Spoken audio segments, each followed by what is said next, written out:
pemabuk, pemfitnah, penipu tidak akan mendapat bagian dalam kerajaan Allah. Baca sendiri ya.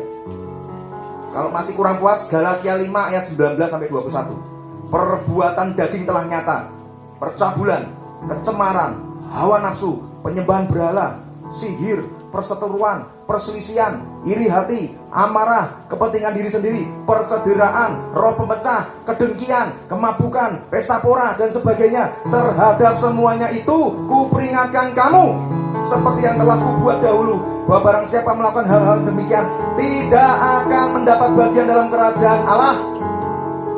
Gak enak khotbah kayak gini tuh, gak enak. Kakak juga gak nyaman khotbah begini, tapi ini kebenaran firman harus disampaikan.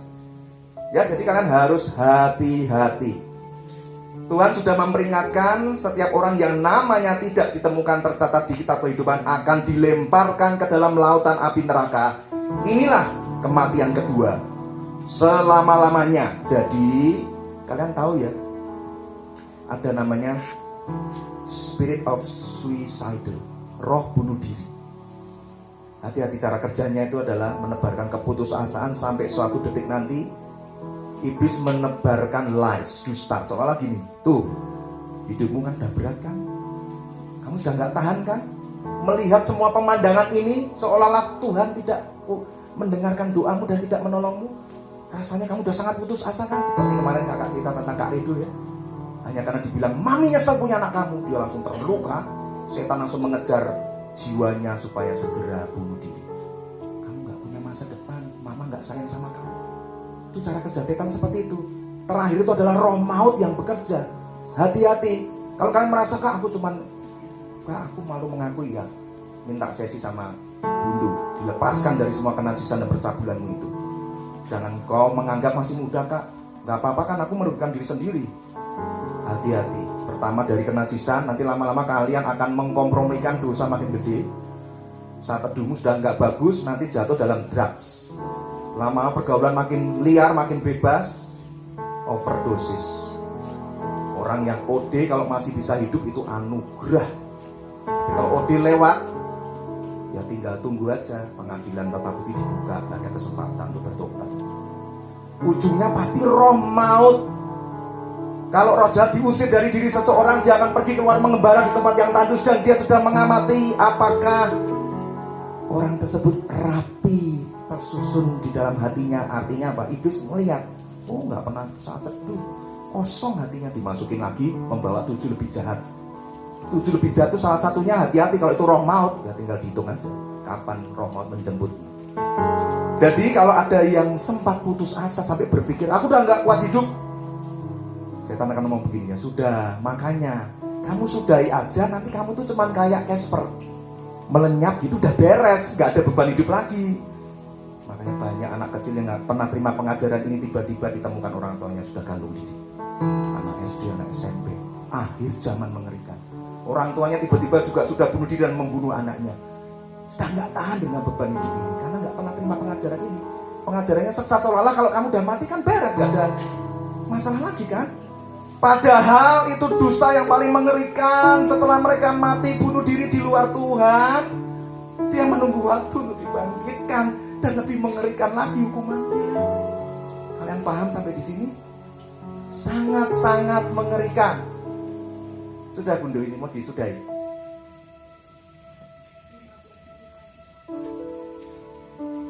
Kalian sudah mengerti?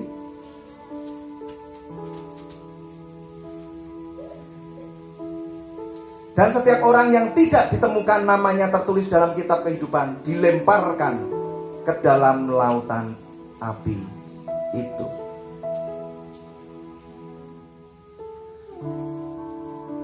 Jadi gimana dong Kak untuk memastikan namaku tercatat di kitab kehidupan? Sekarang berdiri. Yang pertama,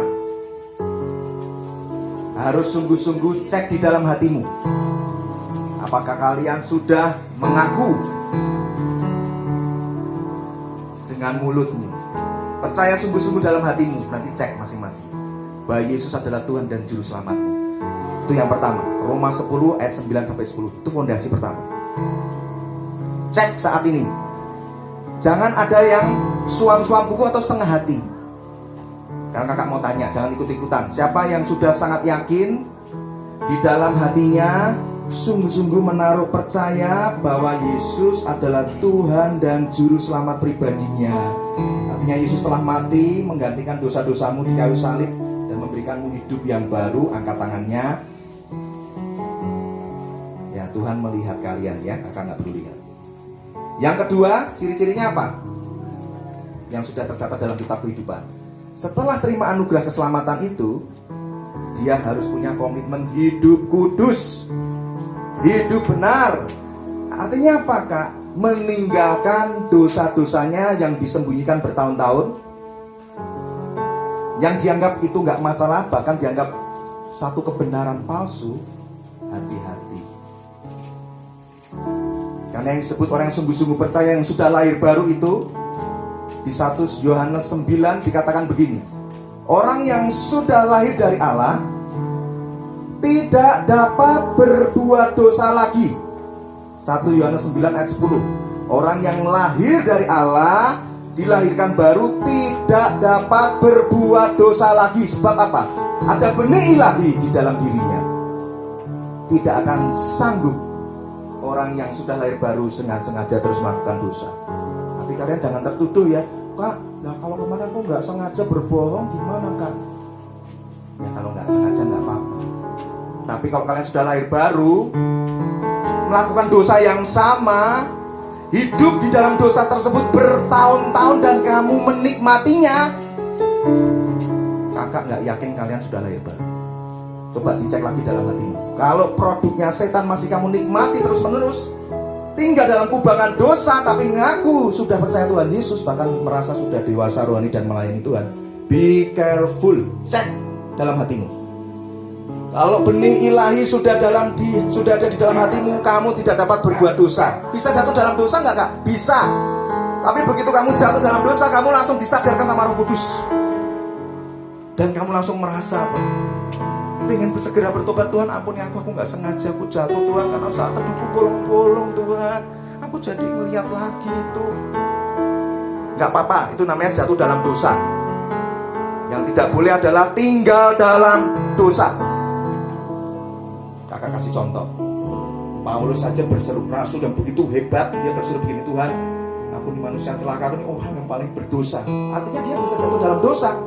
Di perjanjian lama, tokoh yang kurang hebat apalagi Daud. Kalian tahu ya Daud, kemarin tahu kisahnya, kakak kasih tahu kisah dari sisi Daud, kehidupan yang gelap. Daud itu ketika sudah diurapi Tuhan, dia jatuh dalam dosa. Pernah nggak? Pernah. Ketika dia berdiri di sotoh bait Allah, dia melihat seorang wanita sedang mandi, dia intip. Dia jatuh dalam dosa. Dan dia ambil itu Batseba, istri dari Uria, istrinya orang lain diambil. Dan suaminya disuruh maju berperang supaya mati, ditaruh di barisan terdepan. Tuhan menegur Daud melalui Nabi Nathan. Tapi respon Daud apa? Tidak seperti Saul. Daud langsung hancur hati, minta ampun sama Tuhan, bertobat sungguh-sungguh. Itu Daud dosanya gede banget. Kenapa kok gede? Dosa kenajisan, ngintip orang mandi, dosa percabulan, dosa perzinahan, bukan bininya diambil, bukan istrinya diambil, dosa merencanakan pembunuhan, itu dosa besar sekali. Tapi ketika dia terima firman yang keras, dia putuskan bertobat, Tuhan mengasihi Daud dan tidak pernah disebut perkataan Tuhan dari mulutnya, aku berkenan akan hambaku Daud ini. Jadi orang yang sudah dipakai Tuhan pun bisa jatuh dalam dosa. Tapi kitab Amsal mengatakan demikian, Amsal 10 ayat 24. Orang benar itu kalau jatuh 7 kali, dia juga akan segera bangkit 7 kali. Kalian cek, kalau kalian jatuh dalam dosa sampai 7 kali, sampai 7 tahun dosanya sama itu terus, terima firman yang keras suruh bertobat, nggak pernah tobat, ini belum lahir baru. Orang yang sudah lahir baru kalau jatuh, Tuhan nggak akan izinkan sampai jatuh tergeletak, karena Tuhan menolongnya. Ada benih ilahi yang menguatkan orang-orang berdosa ini. Sudah tahu perbedaannya ya? Tidak boleh ada perasaan tertuduh, aku nanti kalau jatuh dosa bohong aku langsung masuk neraka. Ya nggak begitu. Sudah tahu ya perbedaannya? Yang sengaja tinggal dalam dosa-dosanya itu belum lahir baru. benih ilahi belum ada dalam hidup. Sekarang mulai kalian merenungkan, Tuhan, Kau mengerti isi hatiku, Kau yang mengenali sampai kedalaman hatiku. Sudah aku jadi orang percaya yang sungguh-sungguh mengakui di hadapan-Mu bahwa adalah Tuhan Juru Selamatku. Aku bersyukur untuk anugerah keselamatan yang besar ini Tuhan. Saat ini firman-Mu begitu keras, dan ku temukan, ku sadari aku masih tinggal sengaja dalam dosa. Kalian yang lebih tahu, langsung ngomong sama Roh Kudus, percabulan ini Tuhan, dari SD gak pernah lepas, SMP, SMA sampai kuliah ini gak beres-beres Tuhan. Bereskan. Bikin komitmen. Jangan merasa kebal terhadap dosa. Maut menunggu. Kalau Anda ambil komitmen, kalian sudah gak perlu ragu lagi. Namamu sudah dicatat di kitab kehidupan. Barang siapa menang, Wahyu pasal 20 dikatakan demikian, aku tidak akan menghapus namamu dari kitab kehidupan. Wahyu pasal 3 itu dikatakan begitu. Barang siapa menang, aku tidak akan menghapus namanya dari kitab kehidupan, tapi akan kuberikan pakaian kekudusan. Artinya apa? Kita terus berusaha bersama dengan kekuatan Roh Kudus menjaga kekudusan dan terus belajar hidup kudus. Jatuh, bangkit lagi, tapi arahnya sudah jelas, kekudusan Allah. Hidup kekal bersama Tuhan. Arahnya ke sana. Jangan-jangan dulu sempat ikut Bible Camp, sempat metanoia berbalik ke arah Allah, tapi gak pernah saat teduh, gak pernah jaga kekudusan, gak pernah terima pengajaran yang sehat. Jadi merasa dosanya dipelihara, hidup ke gereja dan pelayanan dipelihara seolah gak apa-apa. Tuhan bilang apa? Orang yang kayak begitu, orang yang mendua hati itu, aku muak, aku akan muntahkan mereka dari mulutku. Wahyu pasal 3. Jadi harus segera kembali pandang Yesus, tinggalkan beban dosamu, buang semua pentutus dosamu, berjalan ke arah surga. Terjatuh, Roh Kudus pasti akan segera tegur, bangkit lagi Tuhan, maafkan aku Tuhan.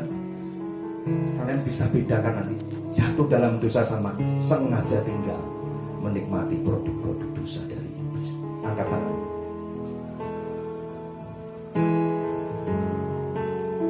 Sejauh timur,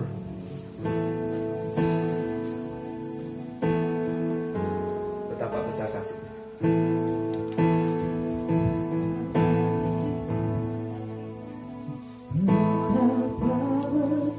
Ya, kasih